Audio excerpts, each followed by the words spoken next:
بسم اللہ الرحمن الرحیم فاذکرونی اذکرکم واشکروا لی ولا تکفرون۔ صدق اللہ وصدق رسولہ النبی الکریم الامین۔ برادران اسلام، معزز سامعین و ناظرین کرام، ذکر اللہ کے فضائل اور اس کی اہمیت آج کی اس نشست میں ہم عرض کریں گے۔ اس آیت مبارکہ میں اللہ رب رحمان نے ارشاد فرمایا کہ تم میرا ذکر کرو، یعنی مجھے یاد کرو، میں تمہیں یاد کروں گا، میرا شکر ادا کرو اور میری ناشکری نہ کرو۔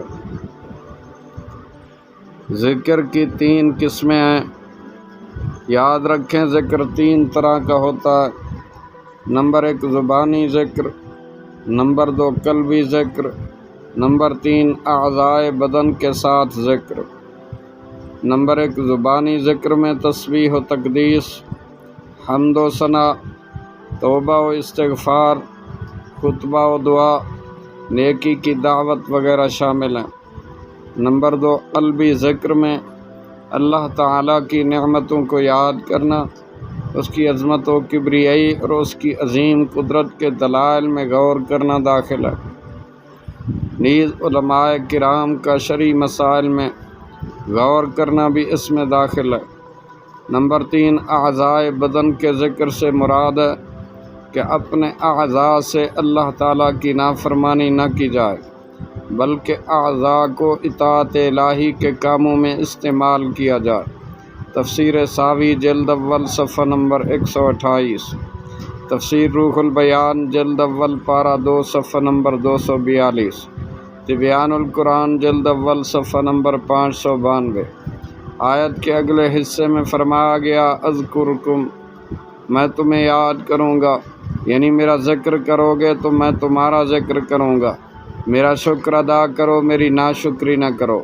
یعنی اے لوگو، جب میں نے تم کو محض اپنے کرم سے بلا عمل اتنی نعمتیں عطا فرمائی ہیں تو تم بھی 2 کام کرو۔ نمبر 1 میرا ذکر کرو، نمبر 2 میری نعمتوں کا شکر کرو۔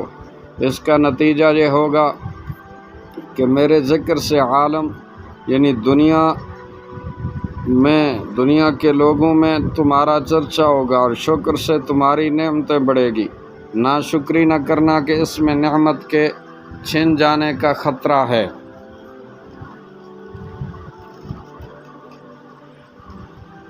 تم مجھے اطاعت سے یاد کرو، میں تمہیں رحمت سے یاد کروں گا، جیسا کہ صحیح حدیث پاک میں ہے۔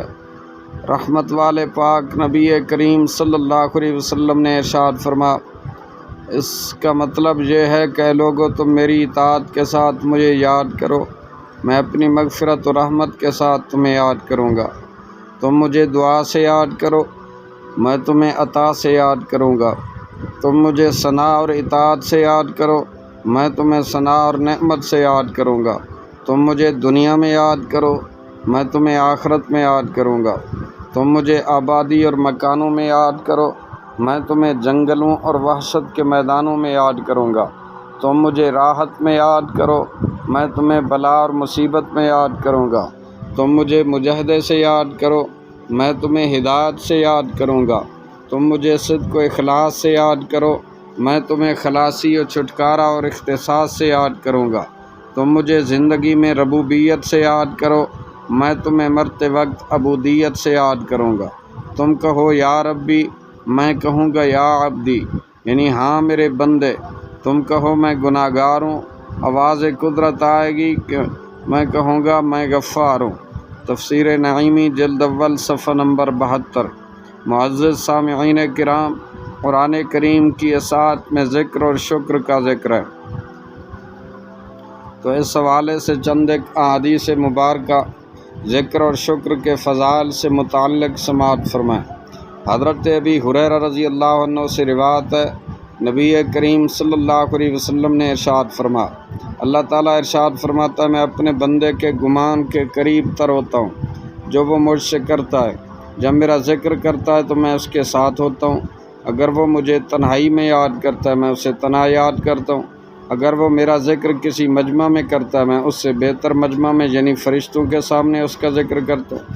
اگر وہ ایک بالشت مجھ سے قریب ہوتا ہے تو میں ایک ہاتھ اس کے قریب ہو جاتا ہوں، اور اگر وہ ایک ہاتھ میرے قریب آتا ہے تو میں اس سے 2 ہاتھ قریب ہو جاتا ہوں، اور اگر وہ میرے پاس چلتے ہوئے آتا ہے میری رحمت اس کے پاس دوڑتے ہوئے آتی ہے۔ صحیح بخاری کتاب التوحید جلد 3۔ حضرت سیدنا ابو موسیٰ رضی اللہ عنہ سے روایت ہے، رحمت کے تاجدار، امت کے غمخوار، ساقی کوثر، شافع محشر، کل انبیاء کے سرور میرے آقا و مولا صلی اللہ علیہ وسلم نے ارشاد فرمایا، اللہ تعالیٰ کا ذکر کرنے والے نہ کرنے والے کی مثال زندہ اور مردہ کی طرح ہے۔ حضرت ابو سعید خدری رضی اللہ عنہ سے روایت ہے، نبی کریم صلی اللہ علیہ وسلم سے پوچھا گیا کہ اللہ تعالیٰ کے نزدیک قیامت کے دن کس کا درجہ یعنی مرتبہ بڑا ہوگا؟ آپ صلی اللہ علیہ وسلم نے فرمایا، کثرت سے اللہ تعالیٰ کا ذکر کرنے والوں کا۔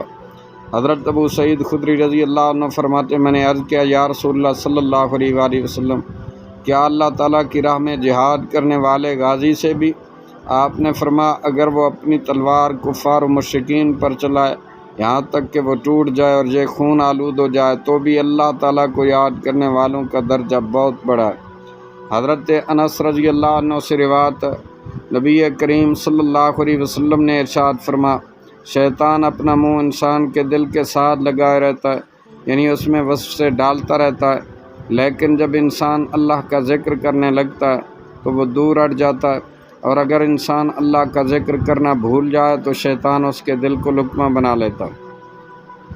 حضرت ابو ہریرہ رضی اللہ عنہ سے روایت ہے، نبی کریم صلی اللہ علیہ وسلم نے ارشاد فرمایا، اللہ تعالیٰ فرماتا ہے، ابن الآدم، جب تو میرا ذکر کرتا ہے تو تو میرا شکر ادا کرتا ہے، جب تو مجھے بھول جاتا ہے تو تو میری ناشکری کرتا ہے۔ امام ابن ابی دنیا نے حضرت ابو قلابہ رضی اللہ عنہ سے روایت کیا، فرماتے ہیں، دنیا میں تمہیں کوئی چیز نقصان نہیں پہنچائے گی اگر تم اس کا شکر ادا کرو گے۔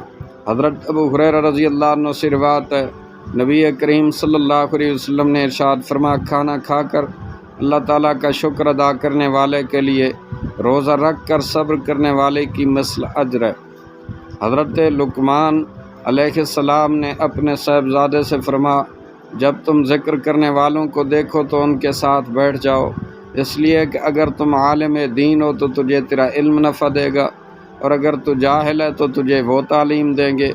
اگر ان پر اللہ کی رحمت برسے گی تو تجھے بھی اس سے حصہ نصیب ہوگا، اور اگر تمہارا گزر ایسی قوم سے ہو جو ذکر الہی سے محروم ہے، ان کے پاس ہرگز نہ بیٹھنا۔ اگر تم عالم دین ہو تو تیرا علم اس سے نفع نہ دے گا، اگر تم جاہل ہو تو الٹا اس کی صحبت سے تمہارے جہل اور گمراہی میں اضافہ ہوگا، بلکہ جب ایسے لوگوں پر اللہ تعالیٰ کا غضب ہوگا تو تم بھی ان کے ساتھ بیٹھنے سے مارے جاؤ گے۔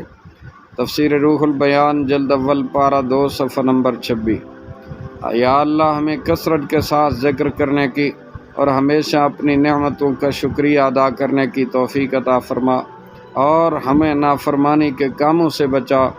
سب سے بڑھ کر آخر میں یہ دعا ہے، سید الانبیاء صلی اللہ علیہ وسلم کی غلامی میں زندہ رکھ اور حضور کی سچی غلامی میں موت نصیب فرما۔